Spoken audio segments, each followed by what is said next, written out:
ఇక్కడ ఒక డిఫరెంట్ ఏంటంటే పోలీసులే ఎక్కడెక్కడో ఉన్న అనాథల్ని, అంటే మెంటల్లీ రిటార్డెడ్ పెద్దవాళ్ళు ఉంటారు కదా, రోడ్ సైడ్ ఉండే వాళ్ళని తీసుకొని వచ్చి వాళ్ళంతటా వాళ్ళే తీసుకొచ్చి ఇక్కడ అప్పచెప్పడం, వీళ్ళు వాళ్ళని కేర్ చేస్తూ, ఇది 2010లో స్టార్ట్ అయిందంట. అప్పటి నుంచి ఇప్పటికీ ఆల్మోస్ట్ 2000 మెంబర్స్ని ట్రీట్ చేసి, వాళ్ళు ట్రీట్ అయిన తర్వాత వాళ్ళ అడ్రస్లు వాళ్ళ పేర్లు వాళ్ళే చెప్పటం, మళ్ళీ వాళ్ళ ఫ్యామిలీ మెంబర్స్ని పిలిచి మళ్ళీ వాళ్ళకి అప్పచెప్పటం. సో వాళ్ళ ఇల్లు మిస్ అయిన వాళ్ళకి మళ్ళీ ఇల్లు ఇస్తున్నారు, వీళ్ళు వాళ్ళ పేరెంట్స్ని వాళ్ళ రిలేషన్స్ని మళ్ళీ కలుపుతున్నారు. అని కొందరికి ఓన్లీ టెంపుల్స్ ఇంట్రెస్ట్ ఉంటుంది, కొందరికి విజిట్ చేసి డొనేషన్ ఇచ్చి వెళ్ళిపోతుంటారు. ఇక్కడ వచ్చేసి అటు మనం టెంపుల్కి డొనేట్ చేసినా ఇక్కడ డొనేట్ చేసినా ఫైనల్లీ ఇక్కడ ఉన్న అనాథలే వాళ్ళకే చేరుతుంది ప్రతి రూపాయి కూడా.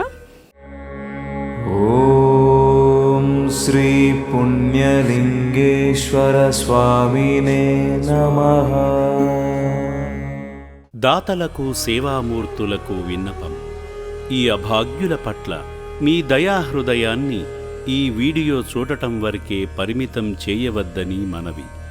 ఈ అనాథుల అన్నదానం కోసం విరాళాల రూపంలో అయినా, బియ్యము, పప్పు, కిరాణా రూపంలో అయినా సాయం చేస్తే పుణ్యం పొందినవారవుతారు.